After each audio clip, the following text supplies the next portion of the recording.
All right, good morning. I was reassured when I pulled into the parking lot. I really didn't know what to expect on a windy, cloudy Saturday morning. Can you believe it's the first day of December? It's amazing. But thanks so much for being here. I'm having a great time, and James, that was really fantastic. It was a blessing. So, and it happens to dovetail nicely with what I want to talk about this morning, which is the problem of envy.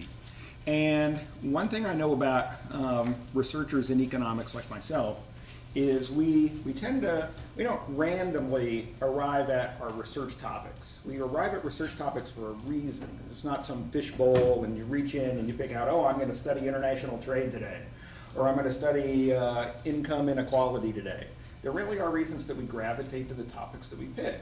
And one of the things I'd like to confess this morning is my 47 years on this planet have been consumed with way too much envy. And the more that I worked on this project as an economist and as a Christian and as a researcher, the more I became convinced that some of the stupidest decisions that I've made in my life, even if they weren't directly connected to envy, they were largely motivated by this deadly sin of envy. And so it's one of the things that led me to work on this topic, and it's not something that I'm proud of, but I guess this is sort of my process of confession and dealing with this in my own life, and to some extent I think that some of the work that I'm writing that I do is my prayer. So I'd like to share some of this with you. So the problem of envy, what is it? It's a problem that economists work with, but it's also a real deadly sin in church tradition. And envy is one of the 7 deadly sins, and you know the others: pride and gluttony and lust and other deadly sins. Now, why are these deadly sins in church tradition? They're deadly sins because they're thought to be so insidious, so threatening to the human soul, that once they gain a foothold in the life of a human being, then they can put in great peril where you'll spend eternity. So they really are deadly, deadly sins.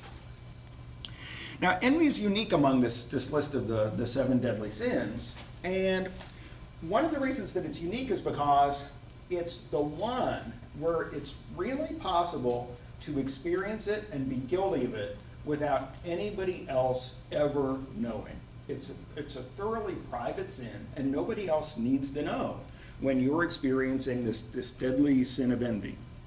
The other thing that's unique about envy is it's the only one among the deadly sins that's completely and utterly no fun at all, even for a moment, ever. The other deadly sins, lust, gluttony, pride, greed. At least there's some glittering, momentary pleasure associated with those, and it's understandable that you're led into that temptation. But envy is all bad, all the time. There's never a momentary pleasure from it, and so it's a curious deadly sin in that nobody needs to see either the sin or the tells of the sin, or it's this sin that's a personal sin and is no fun at any time ever. So what is it? I go back to St. Thomas Aquinas, a first-rate theologian and also a first-rate economist. And Aquinas defines envy as simply sadness at the good of another. Aquinas defines sin or envy as sadness at the good of another. And so envy then can potentially be pervasive. It's possible to feel bad anytime you compare yourself in any dimension that matters to you to someone else. It can be the car that somebody else drives. It can be that friend of yours from high school who marries your high school sweetheart. It can be an economist who does better research than you. It can be somebody at work who gets a promotion that you think that you deserve. When we're teenagers, we experience a lot of envy. We don't know it, we don't realize it at the time, but we experience a lot of envy. People are, I was a teenage boy, people were better athletes than I was, people were funnier than I was, people were better looking than I was, And when you experience those feelings, that's this deadly sin of envy. Now, Aquinas points out that not all forms of simple sadness at the good of another are sinful or envy proper. So Aquinas gives 4 specific cases. One case is if somebody else experiences something good for them, and I'll be specific here. Suppose that somebody experiences some sort of rise to power over me. If I feel bad, and the reason that I feel bad is because I fear that I'll be oppressed as a result of this. That's sadness at the good of another, but there is this fear of oppression, and that's not envy proper. It's not the deadly sin. Another form of sadness at the good of another is when we compare ourselves to others in admirable qualities. I mentioned earlier that my co-author, Robin Clay, she really is Christ in our midst in ways that I can only sort of aspire to be, or pray to be, hope to be. When I look at Robin and I compare myself to her, do I feel bad? Yes, I do. I feel horribly convicted. But does it create in me an inspiration to be more Christ-like than I am currently, and to seek the Lord more earnestly and more prayerfully and more often every day? Then that's also not envy as a sin. That's sadness at another's good, but it leads me to, it exhorts me to, it calls me to be more Christ-like and be more like Robin. Another form of sadness at another's good is righteous indignation, and this works pretty well with examples. If you're in let's go with silly examples. So you're in a beauty contest. I was in one last week. If you believe that, there's this bridge in Brooklyn I'd love to say. Righteous indignation is when we tell ourselves that somebody experienced something good, but it was unjustified. Right? When we say, really? She won with that talent?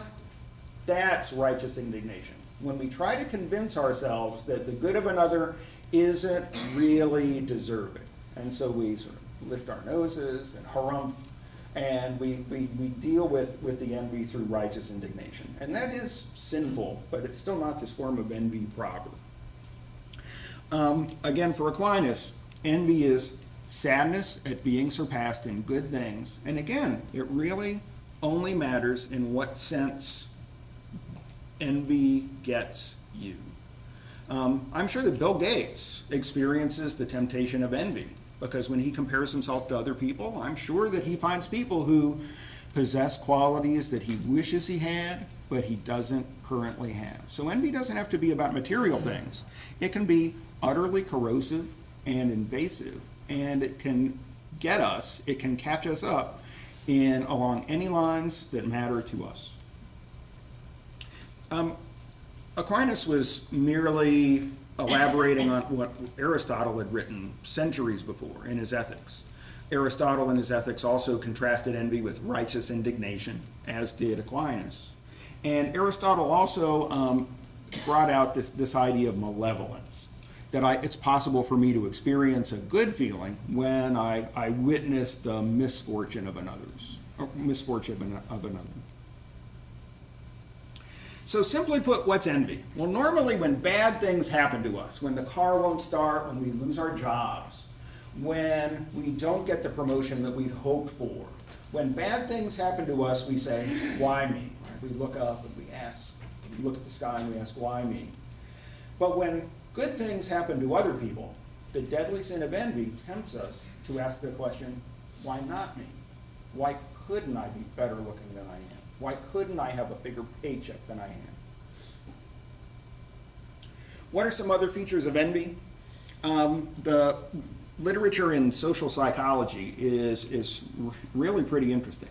One of the things that we've been able to discover through clinical tests is that we tend to feel the envy that we experience most intensely toward people in our reference groups with whom we're actually pretty close. So Bill Gates is a really wealthy guy, And even though material things matter to me, and having a nice house and being able to provide for my kids matters a lot to me, I don't think I've ever for a moment thought, wow, Bill Gates has it all. When we are tempted into that deadly sin of envy, it's because we compare ourselves to people who are really, really close to us and within sort of the realm of possibility, and people we benchmark ourselves relative to. There's this idea in behavioral economics of an anchor. And we tend not to compare different situations to lots and lots of other situations. We compare different situations to the ones that we're familiar with already, and that becomes kind of a benchmark. So we tend to feel envy when there are people who are really, really close to us, rather than people who are really, really well off in whatever sense that means to us. Well, one of the problems with envy is that it's miserable and painful and lonely. And again, you don't really have to tell anybody. Anytime that you feel bad because somebody else experiences something good or possesses something that you have, whether it's material or some physical attribute, talent, luck, anytime that you experience it, then there's this pain that you experience when you have this sadness. And sometimes the pain can be so bad that the temptation is to try to knock down at least a notch the objects of envy. Right? If envy is this consuming sadness, then one of the ways to reduce the differences between me and the objects of my envy are to try to make them less enviable. And so envy is a leveler. And here's a quote I like from Dorothy Sayers, one of the Oxford Christians who was at Oxford along with C.S. Lewis and J.R.R. Tolkien. And Sayers writes, "Envy is the great leveler. If it can't level things up, it will level them down." There are a lot of great jokes about envy that I've learned in doing this research, and here's one. And these things always come in threes. So let's see, there's an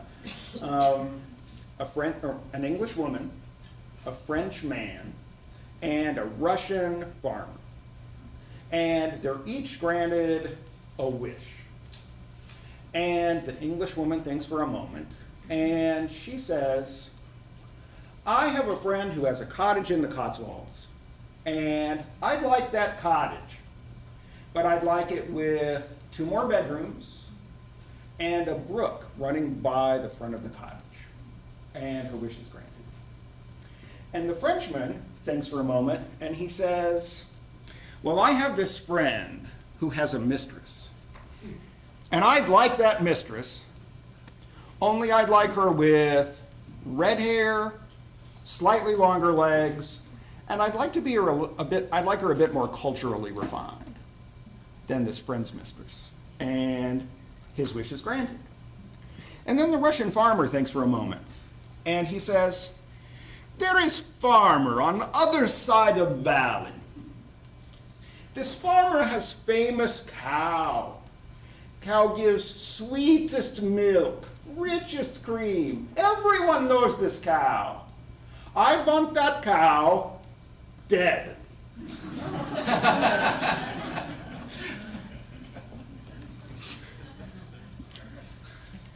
Okay, so envy's covered very, very well in Scripture.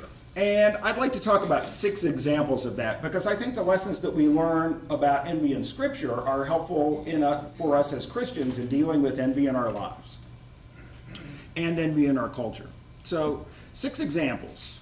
Cain and Abel, we know it well. Both offered sacrifices to God. Cain was so frustrated with God's response to those sacrifices that he was consumed by this deadly sin of envy. And how did he deal with that deadly sin of envy, with that consumption? Cain slayed his brother Abel. Another example that Christian economists like me are very interested in is the story of the workers in the vineyard in Matthew 20.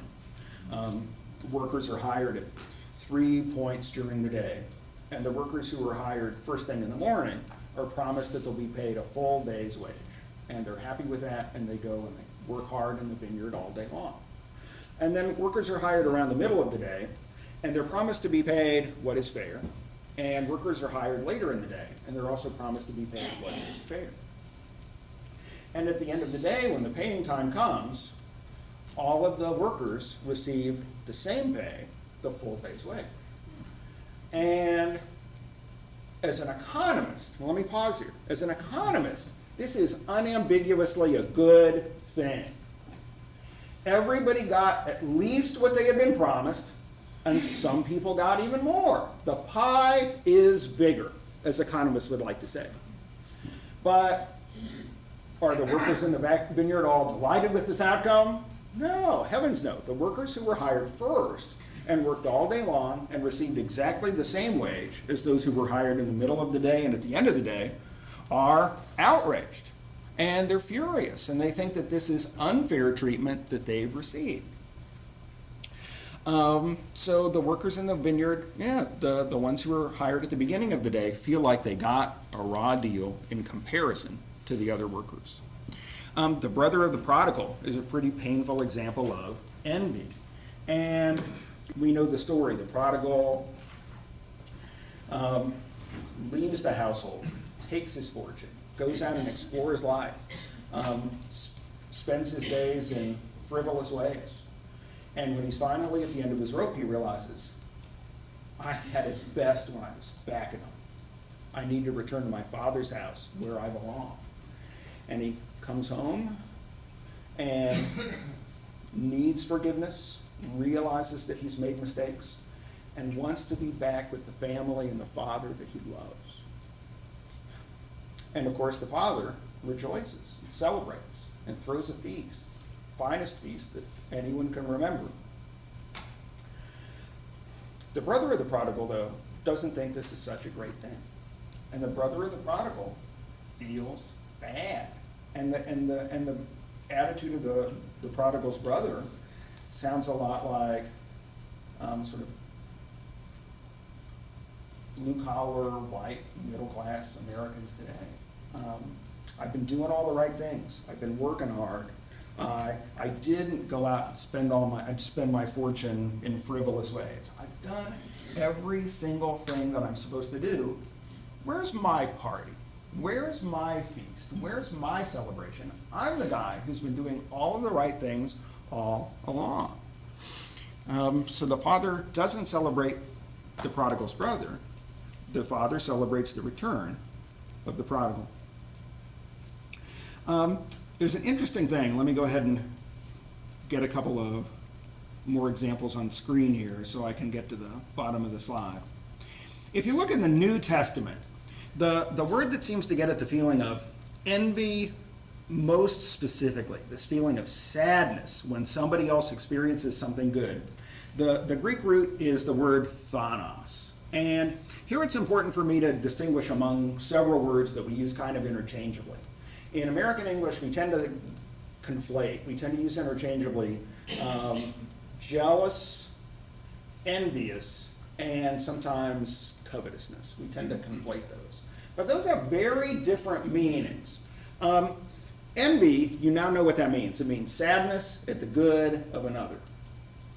Jealous, we often use to mean envious. But that's not what jealous is. Jealousy has to do with when something that presumably you have a claim to is lost to you or becomes alienated from you. It's one of the reasons why we use the words jealousy when we talk about a jealous husband.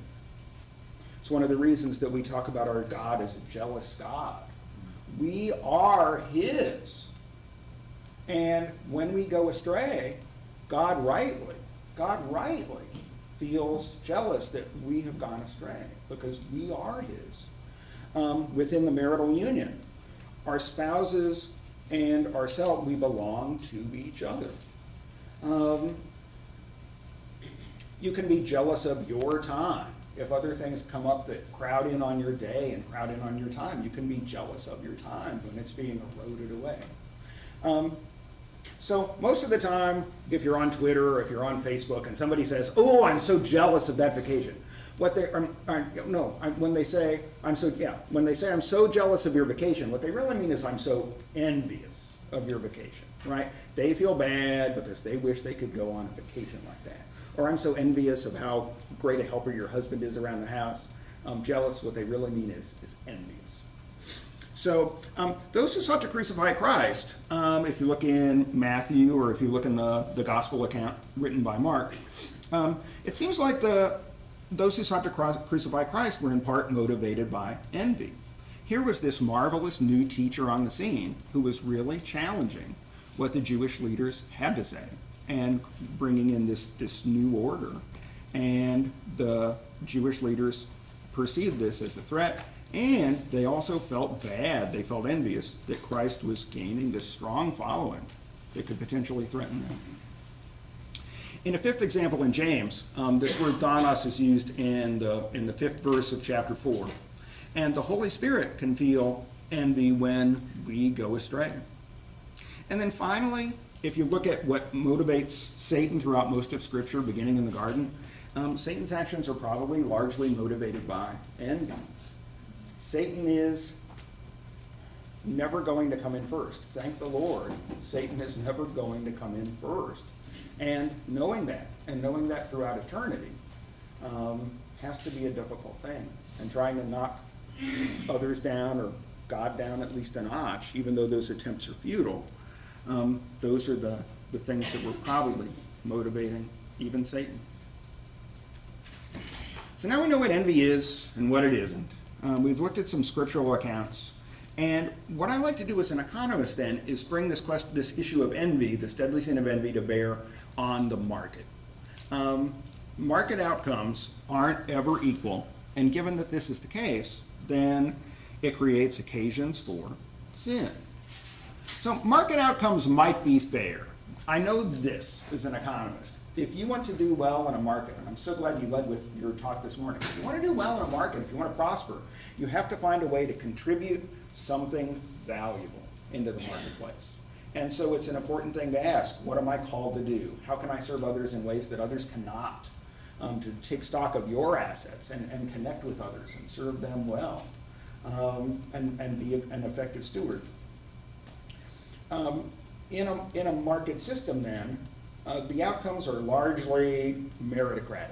Right? I do well in a market when, assuming that I'm not breaking the law or exploiting other people, I do well when I contribute something of value. Now, how am I able to do that? Sometimes I might possess natural talents. Sometimes we already have previously acquired resources, maybe from our parents. We differ in our work effort. Sometimes luck results in different outcomes. And so the rewards in a market are never going to be distributed equally. They just never will be. And one class of goods that we compete for in society is a class of goods called positional goods. And these are goods where there can really only be one winner, and everybody else is an also-ran. Everybody else is tied for not being the winner.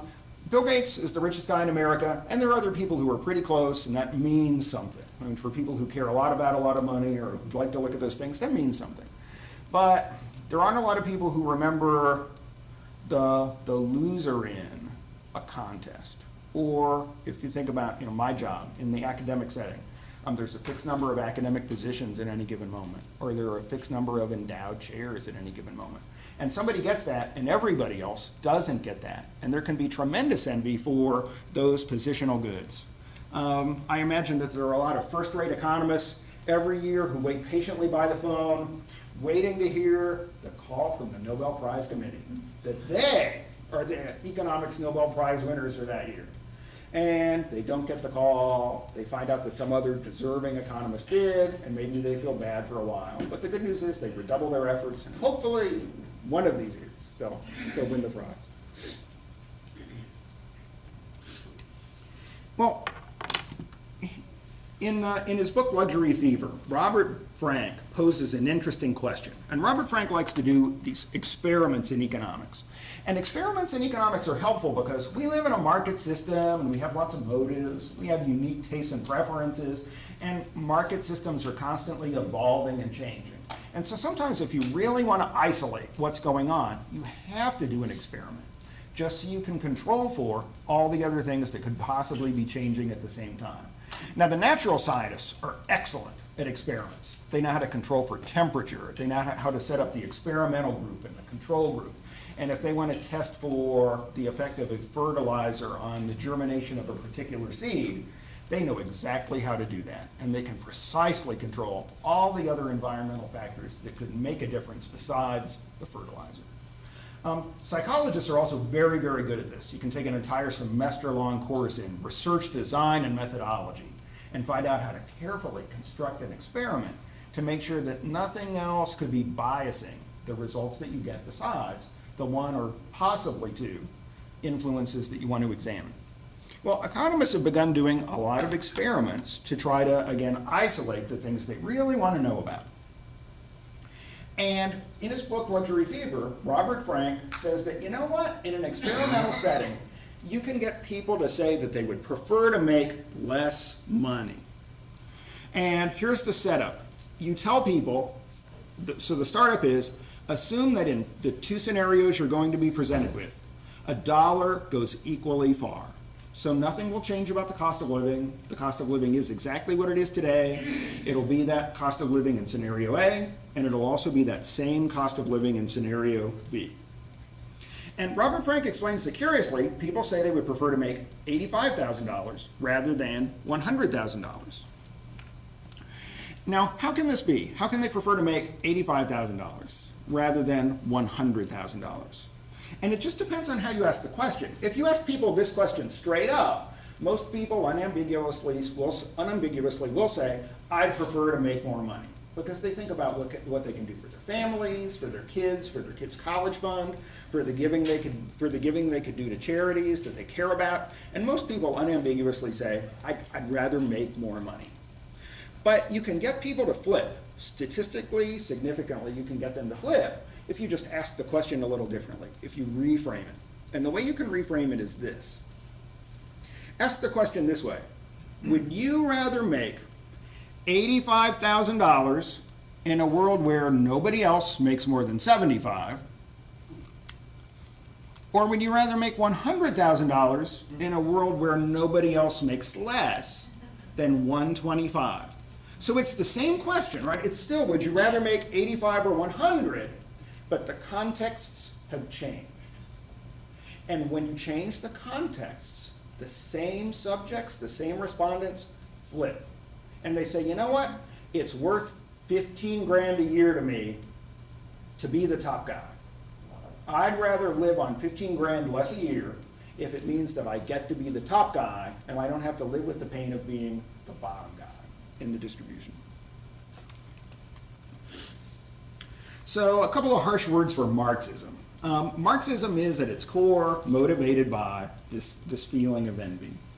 And there are a couple of quotes that I like. One is from a very short book by Joseph Epstein. It's entertaining, it's great, it even has references, it's less than 100 pages.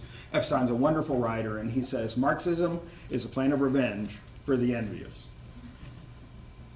Helmut Schuck, in his marvelous book Envy, that's been republished by Liberty Fund, he writes this. Schuck says, it is only in Marxism, the abstract and glorified concept of the proletariat, the disinherited, and the exploited, that a position of implacable envy is fully legitimized. So what do we do? What do we do in a society where we're trying to get along, but we're also all trying to make a way for ourselves and our families, and we do experience these differences in terms of outcomes? So two questions. The first one is, can we purge envy? If market outcomes create occasions for sin, then maybe what we need to do is tinker with those outcomes so that we reduce those occasions for sin. But even if we could do that, should we? What would the costs and benefits be, even if we could reduce these occasions for envy?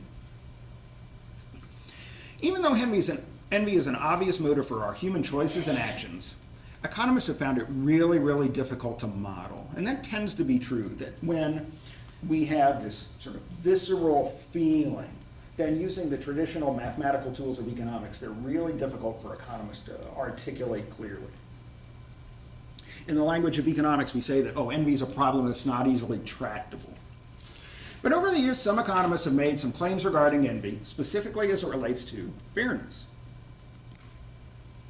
And in 1974, in the pages of the American Economic Review, a couple of economists, Alan Feldman and Alan Kerman, they defined fairness as an outcome, a market outcome, in which there's an absence of envy. And so if I don't prefer the bundle, the goods and services, the material things that you have to what I have, then our places must be fair, in the opinion of Feldman and Kerman. But another economist at Florida State, a guy named Randy Holcomb, disagrees.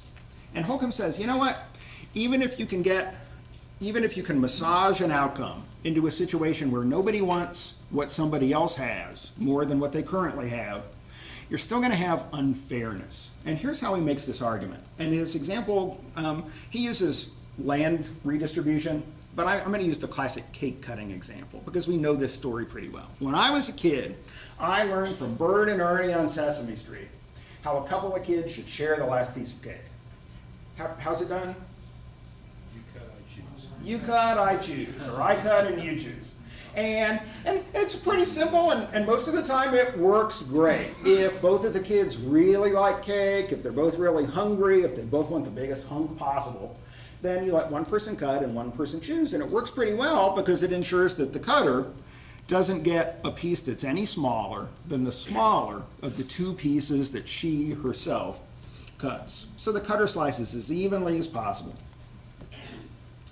And the outcome is envy-free. Nobody then goes, oh, I prefer what you have, because the cutter was responsible for the cutting, and the chooser chooses the one that she wants, and she's not envious because she's got exactly the piece that she wants.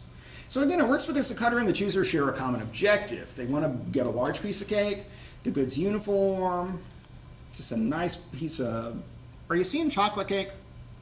I know I am. But what if the piece of cake isn't chocolate cake with chocolate frosting? What if the piece of cake instead looked a little more unusual? And this is what economists like to do. They like to complicate things just a little bit, knowing that society is even more complicated still. But take a look at that piece of cake. Now, if I were the cutter, and I knew that that was the piece of cake, and I also knew, because we've been friends for a while, that you have a particular attraction to pink decorator frosting, and I'm hungry and I just want a big piece of cake, then I'm not going to approach that piece of cake and slice it as evenly as I possibly can. Oh no! I'll try to strategically cut that piece of cake. Let's see, will this...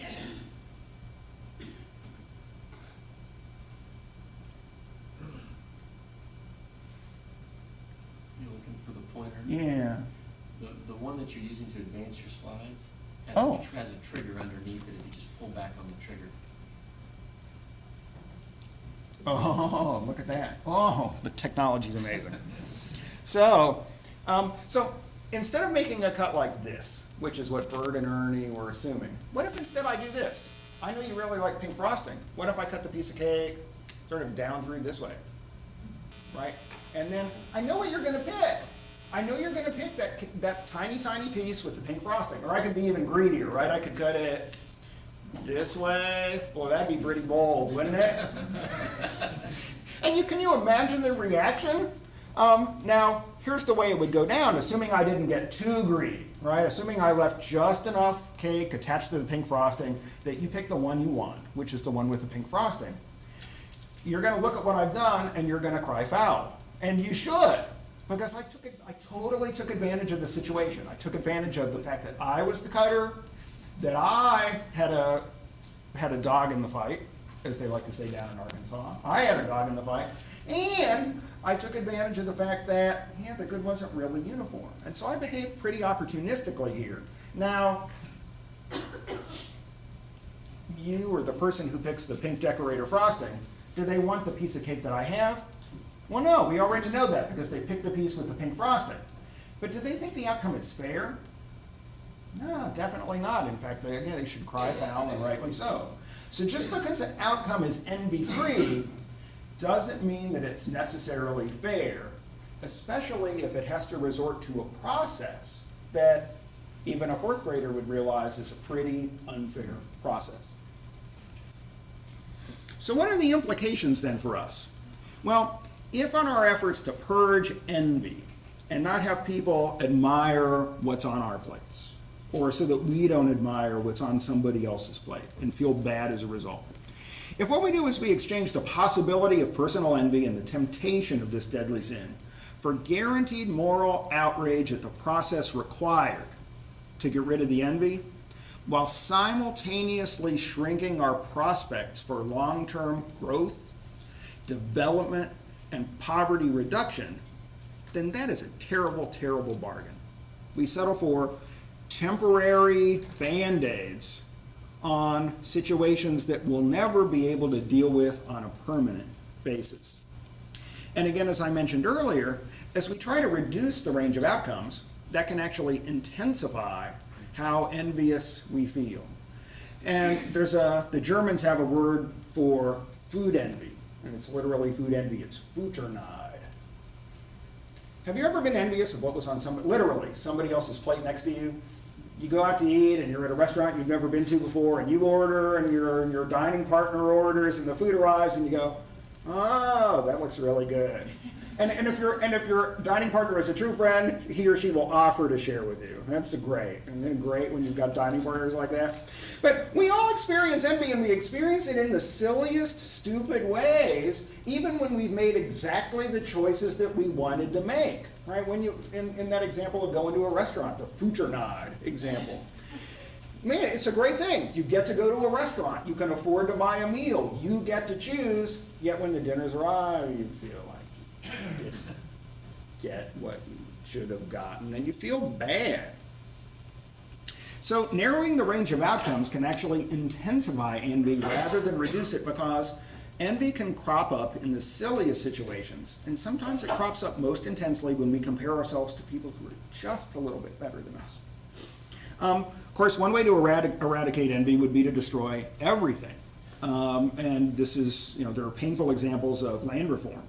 One of the most notorious examples was China's efforts at land reform during the Cultural Revolution. Not every plot of land had fruit trees on it. And so what was the solution? Cut down all the fruit trees.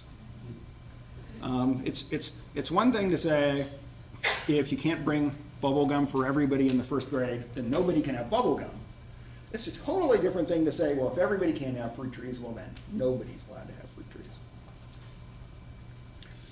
One of the reassuring things about a market mechanism is it directs us into other-centered acts. So the persistence of envy, despite claims to the contrary, especially in the popular press lately, it doesn't have to mean that there are harmful consequences in terms of market outcomes. In markets, we observe productivity-enhancing divisions of labor and voluntary, mutually beneficial contracts of exchange. And so it follows that economic actors have to be other-centered in order to endure. And this is one of the marvelous things about markets, especially in a growing, flourishing society. The way that you do well is to serve others and to address their needs. One of the things that made Steve Jobs rich was that he dreamed up stuff that we wanted even before we knew that we wanted those things ourselves. Steve Jobs, in many ways, he was thinking about money, but I think most of the time Steve Jobs was having fun on the job, trying to think of how can I make my potential customers even better than they are. There's an old I think it's a Newsweek article about Steve Jobs. And when they were first talking about the iPhone, Jobs didn't say this, but the author of the Newsweek article says, Steve Jobs' take on the world is that all the phones up until the iPhone, they were all broken. None of the phones that were out there really worked the way a phone ought to. And so what Steve Jobs got to work on is making a phone that wasn't broken, making a phone that really could accomplish what the other phones couldn't do. And so one of the things that's really amazing about markets is that in a market economy, to do well, you don't necessarily have to care about your customer. You don't necessarily have to care about somebody else and their well-being. But doggone it, you certainly have to act like you do. You have to, how do you do well? Address a need that's not currently being met. If that need is currently being met, what do you need to do? Find a way to do it better. Better product, or the same product at a lower price. Find a way to contain costs and deliver that product even more affordably than the competitors can. So I like the way that Walter Williams, an economist at George Mason, puts it. He says that in a market economy, you don't necessarily have to care about your fellow human being, but you do have to serve him. You do have to serve him. So the market directs us into these other-centered acts toward people we do know, and even toward people that we can never know in a large global economy. And what about democracy is using democracy in the political system as a lever? Well, democracy definitely gives us a way to try to reduce the differences that separate us, at least materially. But such policies in the guise of social justice are harmful and dismal in as much as they lead to things like more unemployment, less personal freedom, and less overall wealth for all of us, whether we're the objects of envy or whether we're people who were tempted into the deadly sin of envy. So economist Sol puts this well. And Sol is a very pithy writer, and Sol says, envy plus rhetoric, envy plus language equals social justice. So how do we deal with envy then, both personally as Christians and as individuals living in a market system? First and foremost, we as Christians have to confess envy. There are other sins that we have difficulty confessing, but I think that envy is probably the one that goes least openly confessed. And I think there are several reasons for this. Nobody needs to know. There are other sins you can be committing that have tells, or they have outward manifestations. And when those happen, your brothers and sisters in Christ can rightly confront you about those. And the Holy Spirit, working together with your brothers and sisters, can bring conviction. And you can seek forgiveness and to move forward with the hope that Christ brings in our lives. But envy, you can totally keep that inside. You can let it eat away at you and gnaw away at you and ruin your life, and nobody ever necessarily needs to know. So one of the things that we need to do is confess it. And it's a hard thing to do, because if you confess that you're envious, people are going to think that you're not a very nice person. They just will. But this is a reality of our human condition. And this is a sin that we need to deal with, and we need to have confession and reconciliation. Another thing we need to do is be thankful for what we have and not question God's providential wisdom. And I'll close with this. We all know socially how to respond to envy because our parents, if they were pretty good parents, they already told us. Stephen Landsberg, in his book Fair Play, and it's a great book. It's like, you remember from about 20 years ago, there was this book called All I Really Need to Know I Learned in Kindergarten. It's kind of like that, but for economists. So it's economic lessons that your child can teach you, that we talk about and struggle with, but our children already know these things already. And Landsberg, in the second chapter of Fair Play, he says we already know how to deal with envy because it's what we teach to our kids already. If one of our kids comes home upset, and upset along with a bunch of other kids, because it's January and they've been out on the playground and they see all the cool gifts that Tommy got for Christmas. We don't tell our children that it's okay to go out and convince Tommy to redistribute and to take the gifts that his mother and father worked hard to give him and hand them off to the other kids so they feel less bad. And we certainly don't tell them that it's okay to go destroy Tommy's toys and knock him down a notch so that we feel better about that. What do we tell our kids? What we tell our kids is, be thankful for what you have, and you're going to make yourself miserable if you constantly compare yourself to what's on the plates of others. So good advice for our kids is also good advice for us as grown-ups. And I'll stop on that note. Thank you very much.